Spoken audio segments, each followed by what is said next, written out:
One of the several ways that we're marking our historic bicentenary here at Virginia Theological Seminary is by creating vehicles that capture the complexity of our history. Hello, I'm Ian Markham, Dean and President of Virginia Theological Seminary. In a series of interviews, we explore the ways in which ministry has been shaped by the moment in which we're called to serve.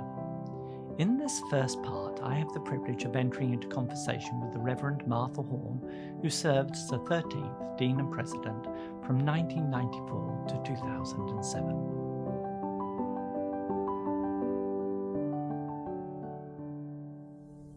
One thing I'm very grateful to you for is when the issue of race became so prominent in the last 2-3 years, is again the DNA, the ground had been prepared, because it was under your tenure that multicultural ministries became a priority. You know, Marge McNaughton did key work in this area. Joseph Constant was appointed. The observation of the martyrdom became entrenched as a practice, and as rightly and properly, you know, institutions are held to account for our participation in the sins of slavery and Jim Crow.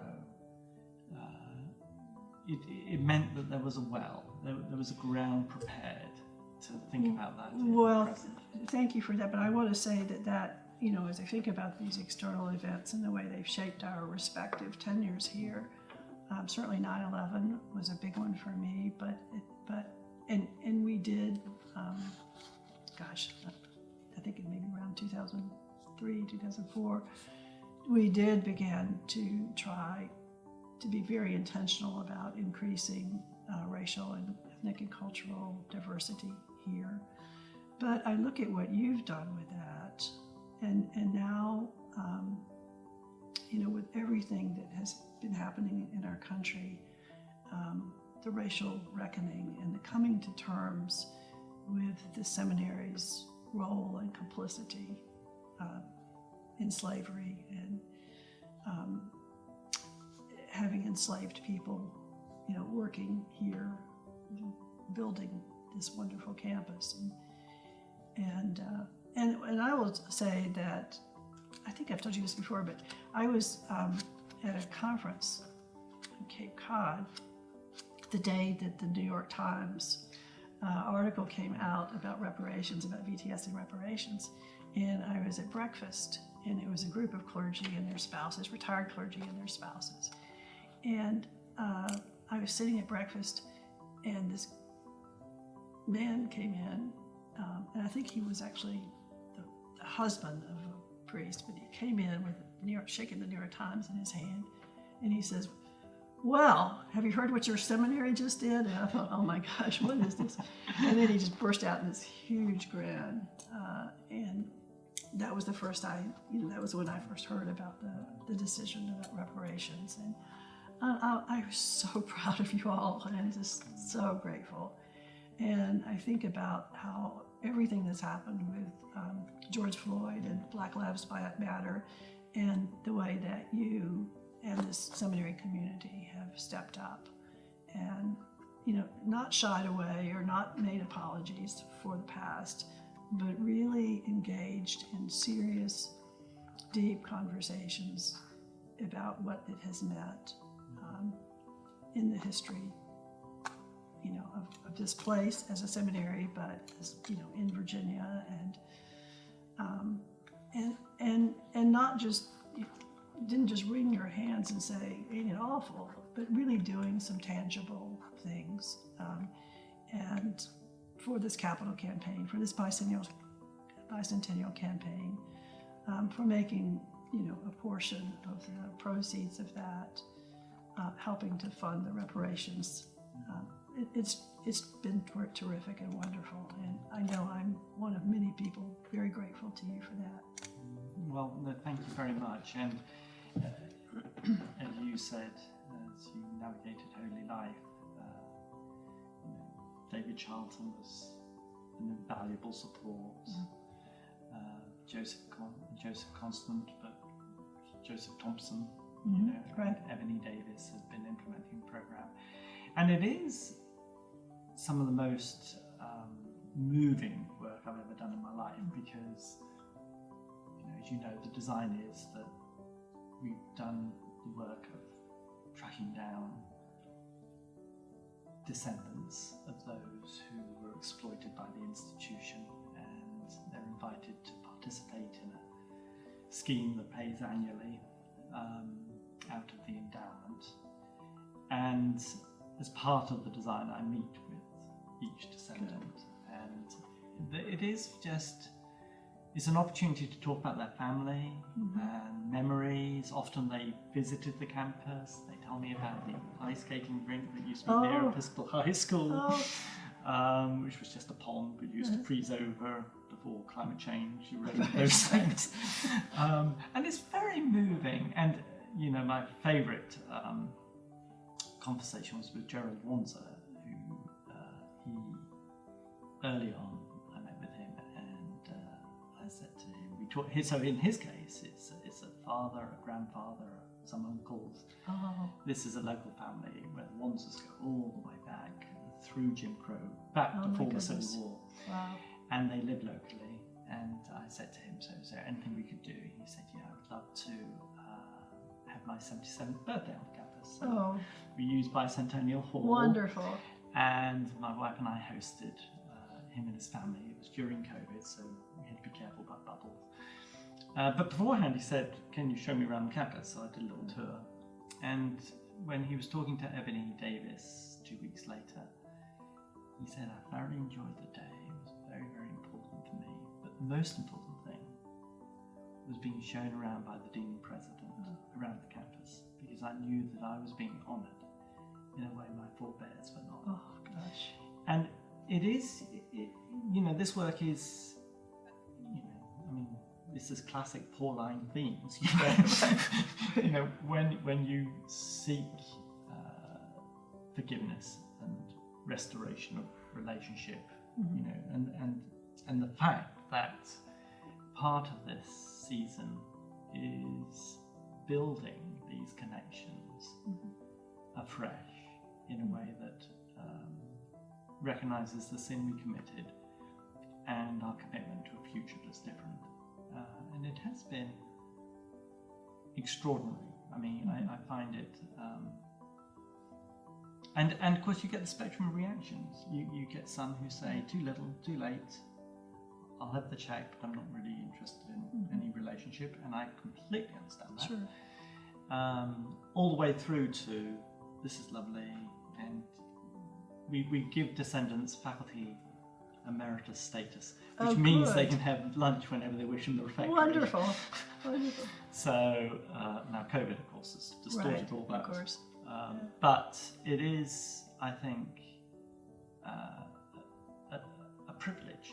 And that's one of the, every day I wake up grateful for this opportunity, because you and I know enough about theological education to know that Virginia Theological Seminary is so fortunate in so many ways. Absolutely. And the depth of affection is held in by the church and by our alums, and the careful stewardship of resources in your tenure and Dick Reed's tenure before. You had the challenge of the 90s. You had the season where a seminary that was very firmly committed to a traditional understanding of marriage, for example, had to shift into the ever-changing Episcopal Church. And of course, you were a person who had been taught by the faculty, deep roots in the institution, emerged out of the faculty to become Dean and President. Just share a little, if you don't mind, about that experience of being elected. It's a privilege and a pleasure to have this conversation with you, because I think a lot about the ways in which our respective tenures have been shaped by so many forces that we couldn't have anticipated, but that have had such a profound influence, not only on our own work here, but on the way the students are formed.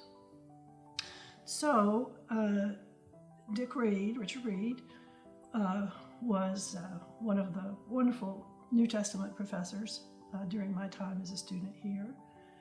He and Reginald Fuller, both wonderful, wonderful instructors, but very different in their approach. And he was really quite a mentor for me. I took a lot of Greek from him, and when I graduated, the year I graduated, I don't remember who it was who was supposed to teach Greek the next fall, but whoever it was couldn't. And so just before Labor Day, I had a call from him saying, would you teach the intro Greek class? And it happened that weekend happened to be our son Christopher's birthday, and I had a birthday party down at Six Flags. And while the kids were on the rides, I had my Machen's Greek vocabulary or grammar book with me. And then I continued to do that while I was in parish ministry for the next couple of years. And then I had a phone call from Dick Reed asking if I would be open to coming to be his assistant, to be assistant to the dean. There was not an ordained woman on the faculty then. There had been 2 women before me who had been chaplains or part-time chaplains. One of them had also taught introductory Greek and Hebrew. I was on the staff I was associate rector at Christ Church in Alexandria at the time. But I thought it seemed like a wonderful opportunity. I wasn't quite sure what the job would entail, but I was delighted to have the chance to work with Dick Reed, who continued to be a remarkable mentor for me. When he announced his retirement, it never ever would have occurred to me that anyone, certainly not myself, would think of myself as being the next dean. But there was a person I thought would be a wonderful candidate. But for reasons still unknown to me, that person was not a candidate. And I had a visit from Peter Lee, who was chair of the board, and Larry Redway, who was the finance chair, asking if I would consider being a candidate. And I thought about it, and I told Peter I just had a lot of questions. We went away and had a conversation. And when it came down to me, there were 2 issues for me. One is I wasn't at all sure I had the qualifications to do the job. And secondly, I didn't want to be the token woman in their search. And I said that I needed them to let me know if it was an honest candidacy, if I did it, or if it was just so they could say there was a woman in the search process. And they said no, it was a legitimate candidacy, and I might or might not be elected. So I thought about it, talked with other friends and mentors, and of course my family, and decided to be a candidate. There were 2 other final candidates, both of whom were just superb. But I was elected, and I worried about what it would be like, because so many of the faculty members were faculty members when I was a student. I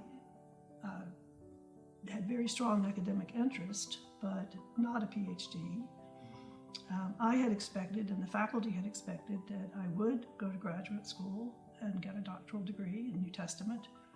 But the time that I graduated was not a good time for my family to move. I didn't want to go away and leave them. So it was something I had put on the back burner. But that's the way I ended up in the job. It's amazing, isn't it, really? And of course, you were the first woman dean and president of any Episcopal seminary, and you were also a small minority across ATS schools generally. Right. You know, and it was a season where women were a minority on the faculty. You know, it was very much a male world. I mean, Right. and not, bishops. Right. cardinal rectors. Right. I mean, the list goes on. Bishop Irish and I were classmates, and Jane Dixon was a year ahead, and her family had very strong ties in Mississippi to my husband's family, which I had not known before. And that was an incredibly important relationship. Not just a friendship, but a place to process what it was like to be, well, for Jane, the second woman bishop in the United States, and Callie was the fourth woman to be a bishop in the United States, woman bishop.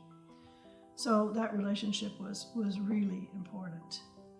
I also had some colleagues, women cleric colleagues in the Diocese of Virginia, with whom I had been in a group before coming to work at the seminary.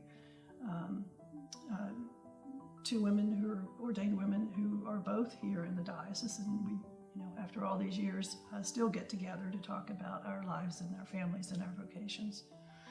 We were beginning to recruit and hire more women students. During my time here, before I was dean, Dick had asked me to be on the search committee for several faculty members. In those searches, several women were hired. Judith McDaniel for homiletics, Mitzi Buddy for the library, trying to think who else. There were a couple of other women. Oh, Amy Dyer came, but she didn't come through the process, the faculty search process. She was brought by Locke Bowman to be an assistant at the Center for the Ministry of Teaching, and then did join the faculty in her own right. So we had a little nucleus of women faculty. I think there were 4 or 5 of us out of 20 some. And it was interesting because when I became dean, one of the male faculty members came to me and said, well, we know that you women faculty get together regularly for tea or for lunch. And he said, you know that you won't be able to do that anymore. And I said, no, I didn't know that. And why is that? And he said, well, it would be unfair access to you. Mm-hmm. Okay. That's extraordinary, isn't it, really? And it is just, so, and one of your enduring legacies is, in your time, you saw quite a lot of faculty vacancies.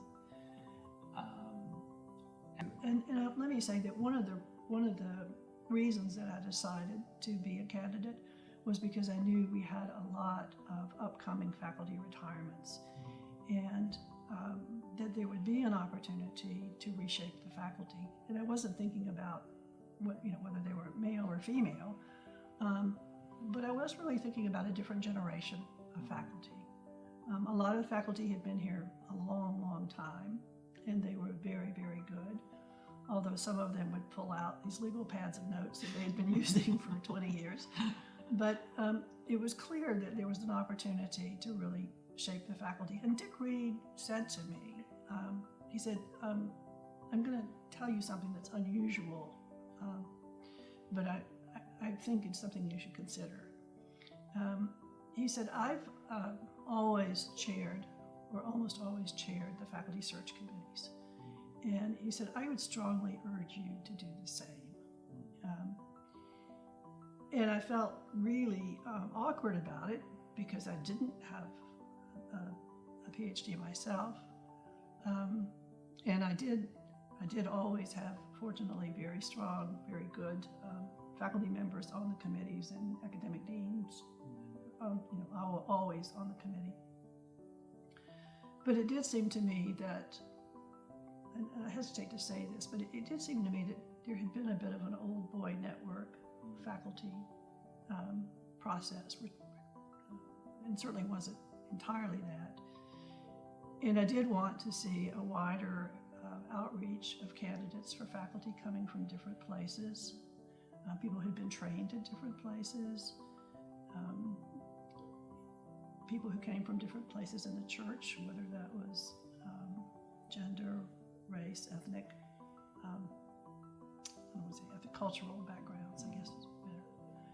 It seemed important to me that given the resources that we had and given the position of being the largest Episcopal seminary in the country, that it ought to be,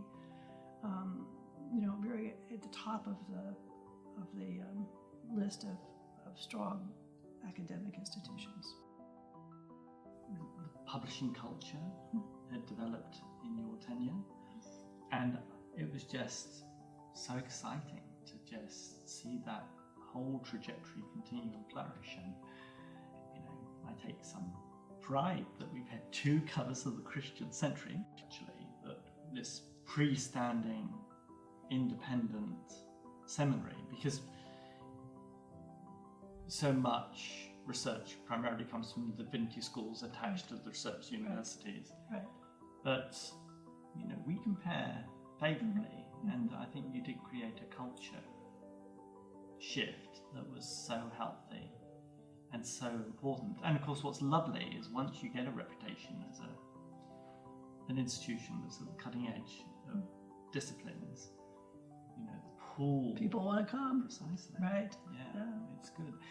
Now, of course, one remarkable achievement of your tenure was the Holy Life policy. It is interesting, isn't it? We shared something with the most traditional of evangelical schools, an expectation you signed a document. But you didn't sign it. That is one of the most pervasive rumors. I can't tell you how many graduates told me they had signed it, excuse me. They weren't asked to sign it. They were asked to go in another room and read it and come back and say that they could agree with it or live with it. But that's a minor thing, but it was a persistent. It was still is persistent. I've heard it from alums who claim they did, but and as a matter of personal conviction, you felt that policy had to change, and it was. I still hear the ripples of the significance of the '96 change in policy. Weren't you tempted to say I might leave that to my successor, or?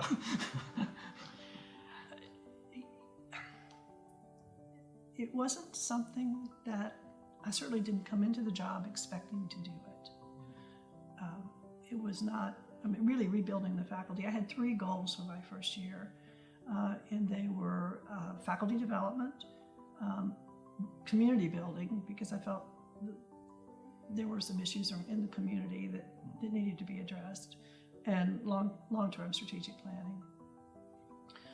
But issues present themselves at particular times, and whether you feel like you're ready to do it or whether you think it was on your top 3 priorities, when those moments come, sometimes you just have to say, okay, this is the time, and do the best you can with it. And it generated enormous attention. And you got plenty of counsel, plenty of rebuke, and from alums and bishops, and some people decided not to give to the seminary again. And it's in those seasons when one prays about these things, but it's hard, to embark on something you think is right and true, and then handle animosity that can sometimes be quite personal.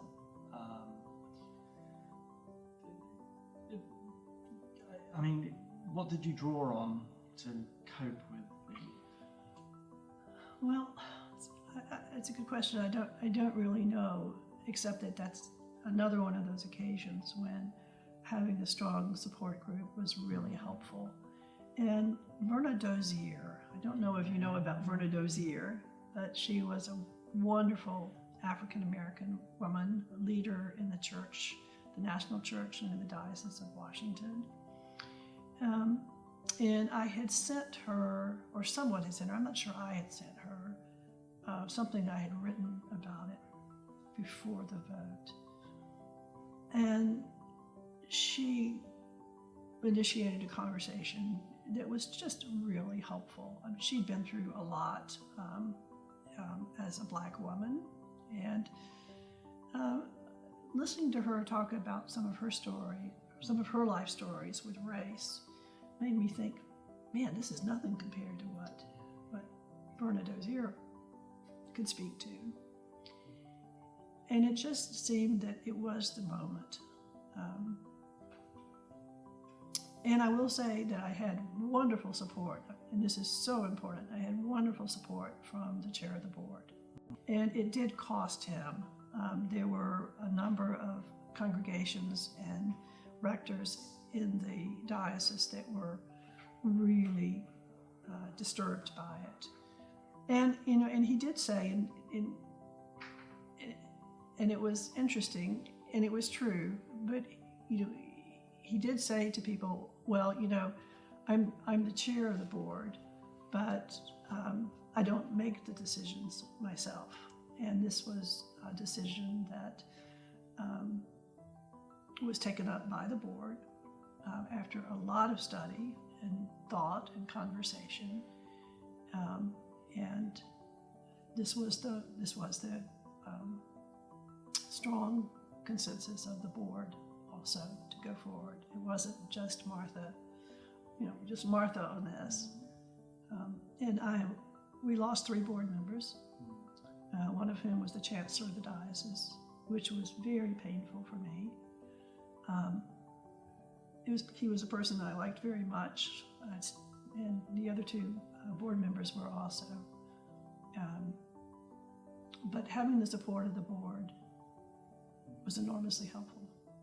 And it was crucial because in the end, Virginia Theological Seminary could have potentially gone with the route of Trinity School of Ministry. Right. It could have been a school that ended up part Right. of ACNA, the Anglican Church Right. in North America. And the timing was perfect because it kept us right in the center of where the Episcopal Church was going. Right. And it meant that, and I think one of the great gifts that I inherited from you is, so you had the joy of 2003 in the election of Bishop Jean. I was just about to bring that up, actually, as a matter of fact. And that was still continuing into 2007 Right. with Lambeth conferences. Right. And part of our witness, I think, that you created was, here was this evangelical school in all sorts of ways, which loves Jesus, it's creedal and incarnational, which is also committed to inclusion of LGBT plus persons. And I for a season used the phrase orthodox and open. Right. We believe stuff, Right. and because we believe, we include. Right. And I think that that's a key part of your legacy of that season. The way you did it, it was you did Bible study, you were in deep conversation with the core truths of the tradition in formulating the account of inclusion that you finally advocated. Well, thank you for that. Again, I wasn't alone in this. There were faculty members who were supportive. Charles Price was supportive. I went to Dick Reed. I think I told you this story once before, but after it, I knew where Dick stood on these issues, and I knew we were on different sides of the issue.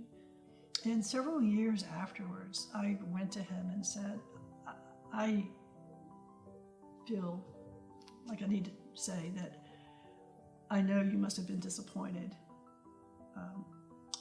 when we made this decision. And it troubled me to know that you would be disappointed. And I want to apologize for that. And he said, oh, no, don't, no problem, no disappointment. He said, people disagree. He said, my own daughter disagreed with me. Charles Price, one of my best friends, disagreed with me. He could not have been more gracious. It was just lovely. But I want to pick up on the election of Gene Robinson, because that was a huge thing. I think, Annie, and I know you know this, and I want to hear from you about this, but each of us steps into this position at a specific time, and there's so many external forces that shape, I think, at least for me, that shaped the way I understood my role here. There are internal factors too, but external ones. And some of those come from within the church, and certainly the election of Gene Robinson is one of those. And some come from beyond the church. And I would say in my time, 9/11 was one of those. There were others. But when Gene Robinson was elected, it was in August. General Convention was in August, and of course we resumed shortly after that. And I mean, it was just utter chaos in the church. We were able to get through that a little more easily than some other places because we had done that work in 2007. And of course, we had a group of students here who didn't, weren't part of that, and some faculty members too. But I felt like we had a sort of a foundation that we could stand on during that time. I mean, it was a tough time, and the students, my heart really went out to the students because the first year students had just gotten here, and they didn't have the vocabulary, and they didn't have a framework of theological reflection for thinking about issues of biblical interpretation or the authority of Scripture or church order. So all of this was happening just as they essentially stepped over the threshold. Yes.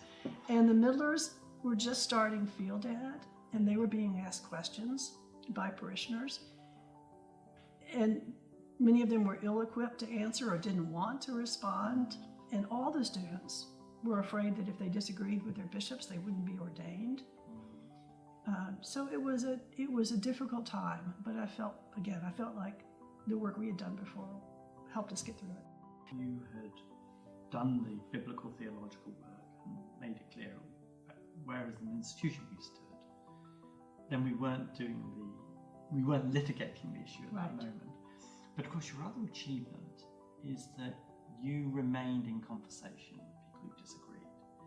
This was a place that included people who were committed to traditional marriage and nervous about LGBT plus inclusion.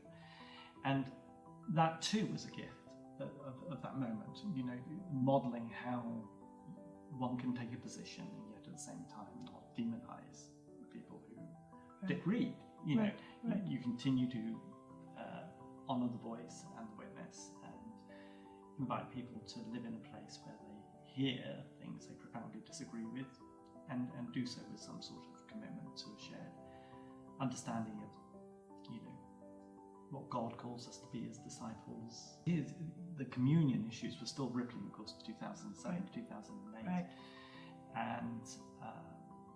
And I was very conscious of the refrain I constantly got from primarily primates, and we had lots of primate alums. And often I found myself having conversations with these bishops, and they would say, look, Ian, it's not so much that you've taken a position on homosexuality that we disagree with, it's also that you in the end don't believe in the incarnation, don't believe in the Trinity.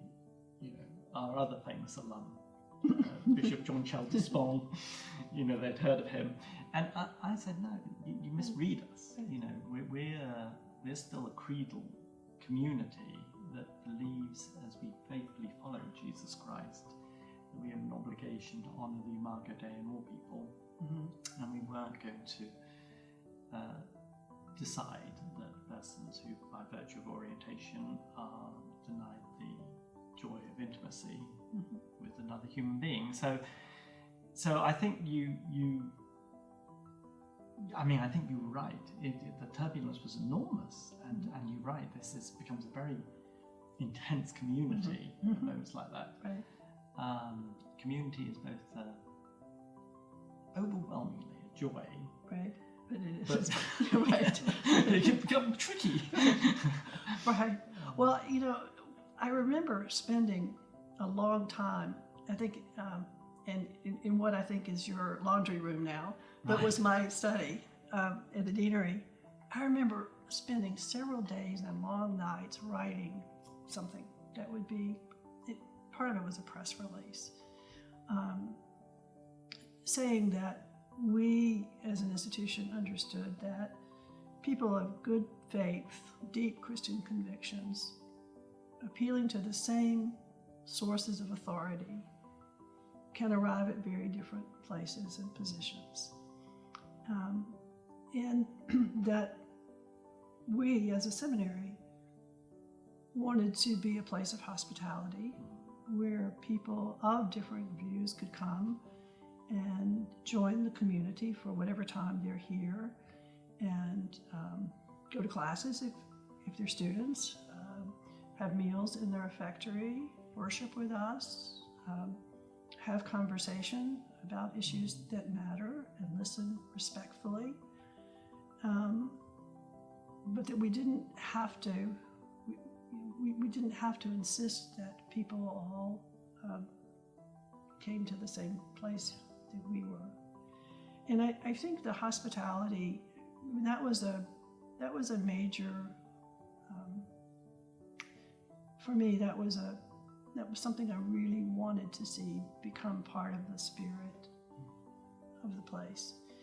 And I love it now. I'm not back here a lot, but when I am, it just feels such a hospitable and welcoming place. So thank you for everything you've done to keep that alive. It is in our DNA. You know, it's like core to our identity, and it is true. I think we do that work of convening Right. and be supportive, pray for each other, take an interest. Formation is that attentiveness and listening. Then when you have the trauma of 9/11 and the Pentagon in flames, and it is like a deep well that can be sustaining through. And of course, in terms of formation, that's pivotal, because that's what you want congregations to learn. Well, I'd like to just go back to the beginning and ask you, I would be really interested, because we haven't had a chance to have this kind of conversation before, and I would really be interested in knowing what it was like for you to enter into this community as a person from across the pond who obviously had been in this country and in a seminary, but a very different kind of seminary in many ways, probably a lot less residential. What was it like for you? It was surreal. So, in the year 2000, my wife and I stayed in DC. I was a Claggett Fellow attached to the Washington National Cathedral under Nathan Baxter. And every single day, I took my Hertz rental car and drove down to Virginia Theological Seminary. I remember Shannon Ledbetter introducing me to you. Exactly. And that's exactly right. And I used the library, and I fell in love with this place. And when Leslie visited with Luke, who was then, I don't know, 4, I said to her then, this is just an extraordinary place.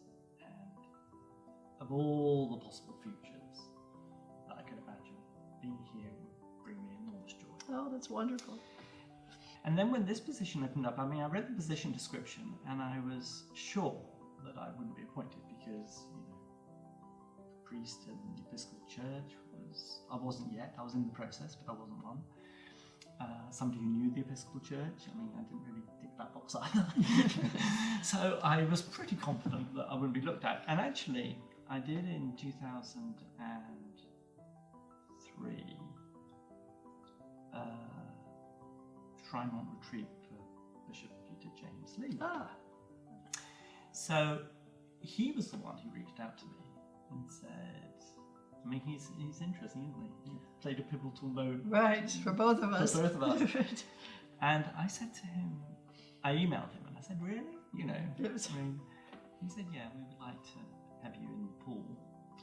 And then, of course, it was even slightly stranger because at every stage, when you're confident you won't get a job, you sort of just relax. Right, exactly. I'm Right. pleasantly surprised. Here am I. Oh well, here am I. Right, Okay. right. And then I was a finalist, and on the day before, I was staying at the hotel up near the 395. Mm-hmm. I had a phone call from David Charlton saying, "I'm just letting you know we've probably got a failed search because you're now the only finalist because the other person dropped out. But nevertheless, the search committee has decided we will continue." So the whole process was a little weird because I was competing against nobody, but knew I probably wouldn't get the job. So I just went through, and searches are like, you meet everybody, right, properly. Right. And I finished it and I said, "Okay, Lord, it's entirely up to you." And when I was appointed, I was very honoured. It really is a jewel, a gem. Mm-hmm. It is just a constant delight to navigate these moments in this place, because you can do what's right, I'm confident that there's the capacity to facilitate that, and that is one of the privileges of this work. I must admit, if I had to pick the internal event which was hard, was the chapel fire. Mm-hmm. It is just places of worship. I mean, we are a tradition of place. Right, absolutely. We consecrate it, right, and it's sacred, and you do find yourself just aware of, and seminary chapels in particular, perhaps, because the 3-year MDiv program, when you are letting the divine potter mould your life. Chapel's an important space. Absolutely. Where you sort of say, "I'm not sure if I believe this, right. I'm not sure who I am, I'm not sure if I'm really called." I mean, all those anxieties bubble out in this season. And I think the place takes on a tangible feel. It does. And I think losing the chapel was hard. Although you did tell me the story of Charlie Price. Right. Right. Well, it's interesting. I'll never forget that day. Actually, I think it was Isabel Birch, somebody from out of town, called me to say the chapel's on fire, and I remember coming up here and watching them and just feeling like, something was being wrenched. I mean, it just felt so violent in some ways. And yet I think back, I think it was in my second year here, maybe that the baptismal font was broken. The students during liturgical practicum, split the font. Well, that led to a lot of thinking and talking about how inadequate the chapel was. And the Book of Common Prayer, the 79 prayer book, the theological assumptions behind that couldn't be physically lived out in that chapel. And we tried. This was a disaster, because that space, that the chapel that you and your colleagues have designed and built. When I was there, for instance, for that Advent service, it's just such a wonderful space, and a wonderful worship space and convening space. And it does open up so many possibilities for the full range of the liturgies of the prayer book, and some that aren't in the prayer book, obviously, too. I know I can't begin to imagine what all you went through to get to that point. But again, as an alum and someone who loves this place and for whom worship in that chapel was so formative. I am just so grateful that students now have the opportunity to be formed in that chapel. Do you know, it's interesting. So I'm enormously grateful to Barney Hawkins, who is just such a talented fundraiser, and but he's also got a good eye for spaces. He does. And I remember he said to Bob Stern, the architect, it's got to be flexible. And of course, it's only when COVID happens, and you need it to be a place where vaccinations can be administered to disadvantaged persons. And the President of the United States called you up and said, "I'd like to pop in." And that was wonderful. And what you're doing makes you realise just the word flexible. You didn't have that in mind at the time? No. I thought maybe you thought, well, if we have a pandemic. I had no idea it was going to happen. And of course, it worked very well in the United States. Was funny because, as you can imagine, it sounds like he just pops across. Right. This a afternoon, huge number of arrangements. Exactly. It was Maundy Thursday when I got the phone call, and they came across from the White House and had a look around. Right. And I said, "So, other venues you're looking at?" And he said, "Yes, we're looking at 2 other churches." So I did the maths, decided that my Good Friday plans could continue, leaving my son with the responsibility for a swipe card and some keys. Small possibility that you might be asked to open chapel tomorrow, but don't worry about it. And then the phone call came on Good Friday that they wanted to visit the place again, and this was likely to be the place. So it was all top secret, of course, because the movement of the President of the United States, you're not allowed to put on Facebook. So I said, "Look, this will be mysterious, but go up there, open the doors, unlock all the spaces." About an hour and a half later, I got a phone call from Duke saying, "Dad, there are people with guns, dogs. What have you done?" But it was. That's wonderful. It was a very. What was lovely about it is, it's a reminder that faith must include health and wellness and service. And although Luke was quite funny, he said they kept saying things like, "Can we move that table into the altar?" Right, exactly. And he said, "It's not a table, it's an altar." But so it is a symbol of our commitment that church is part of communities, and we're there to serve communities. And again, that's deep in the DNA of this place. Well, it was wonderful. I drive up and down Seminary Road, and I would see the buses coming, to bring people or to carrying them out. And I thought, well, let me back up and say, I think seminaries, particularly not in urban areas, but can become very isolated from the neighborhood around them.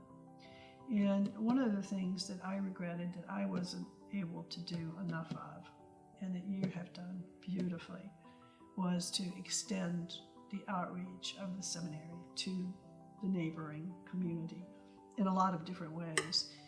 And this particular one was really, really just superb, because it met such a need for the community during this pandemic, to provide that space and for so many people to come and be vaccinated in that space during this terrifying time. I mean, I think about, you mentioned the internal, the chapel as being such an internal event that was so formative for you, but I think also, and would love to hear you say more about what this pandemic, what these 2 years have been, because that really is, it's just even the duration of time for 2 years to live under the constraints of this pandemic. And I'm sure, I know you all have used it in many, many ways as teachable moments for the students, but I would really love to hear you say more about what that's meant for you and your understanding of your role, your job. I mean, COVID, there's something very strange about waking up every day and praying that nobody's hospitalized, and God forbid, nobody dies. Right. And I do think, and as in any community, we've had some people who thought it was a hoax, all the way through to people who think it's the Black Death. And you're constantly navigating the spectrum. And most people think you're not getting it right. You're either too accommodating or you are too restrictive. And it is hard for seminarians because we were never built to be Zoomanry.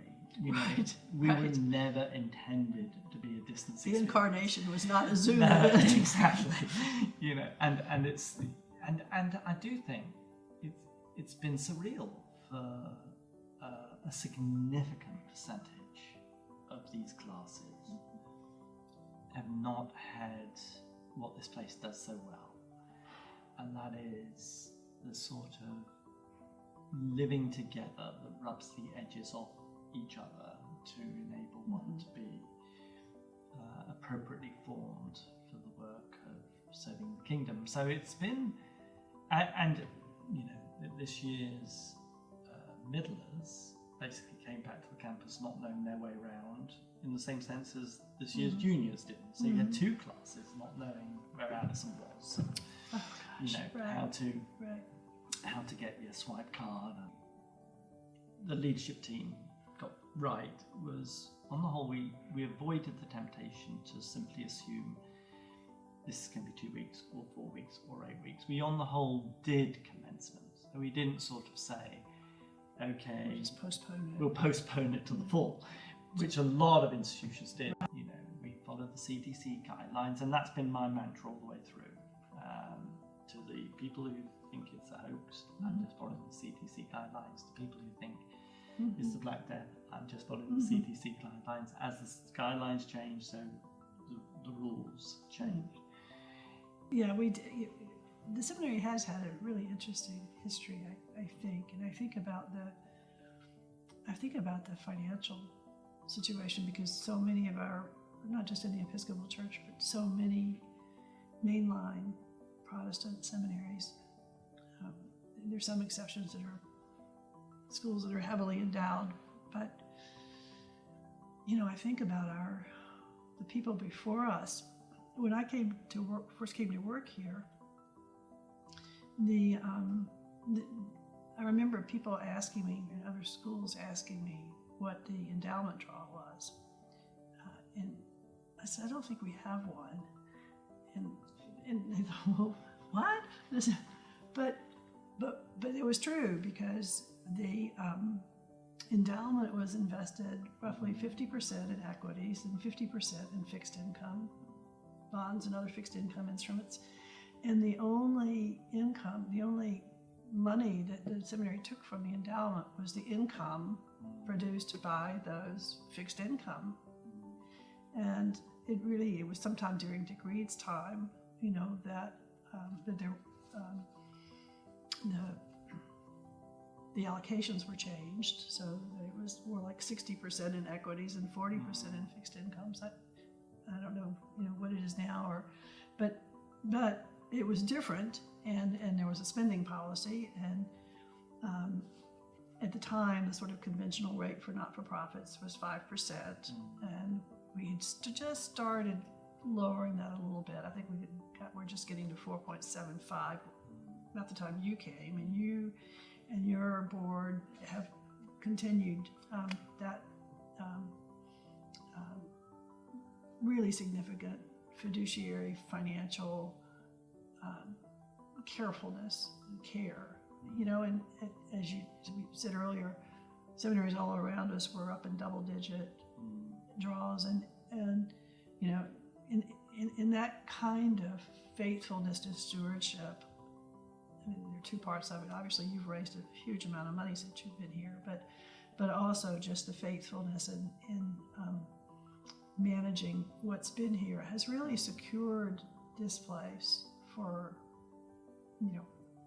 as long as I can imagine, as long as there is a use for any kind of seminary. And that's, I feel like that's a tradition that we both stepped into. And I don't know that if I hadn't stepped into the tradition here, I would have known, to try to keep that going. Right. I mean, yeah. I was very aware that you had taken an institution that was strong, and then your tenure made it stronger. And I said to myself, okay, that must be my goal too.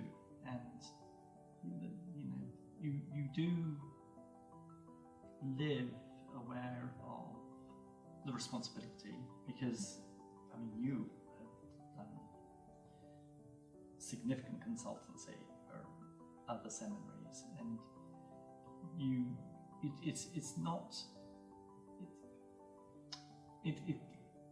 it's difficult work. If you can misstep easily.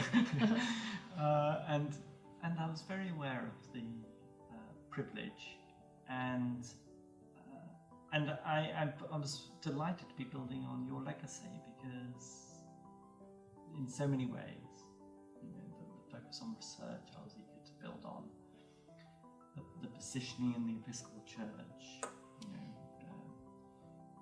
evangelical in its roots, inclusive LGBT plus persons was important, living with disagreement was important, starting the journey to acknowledge inclusivity in terms of multicultural ministries was important. The experience of formation in residence was one I was excited about participating in and honouring and building on. And it's been an extraordinary ride. But I don't regret a day of it. It's been a privilege, and a privilege made possible in a very real sense by the healthy institution you created and our successors, our predecessors. The grace, the flaws and the faithfulness, and do that hard work of thinking about who we are and what we can be for the future, and build on that nice phrase in the seminary prayer. I've loved it, and I'm just good. Very grateful. Well, you've done such a wonderful job, and it's just such a joy to see it flourish and continually not only take its place, but to take more responsibility, I would say. I think about over the past 25 years, our relationships within the Anglican Communion and how they have grown and strengthened, and we're not just a neighborhood seminary, and it's really good to see the seminary positioned so well. So thank you for all you've done to bring us to this. And thank you for everything you did and continue to do to support us. Well, and congratulations on the bicentennial.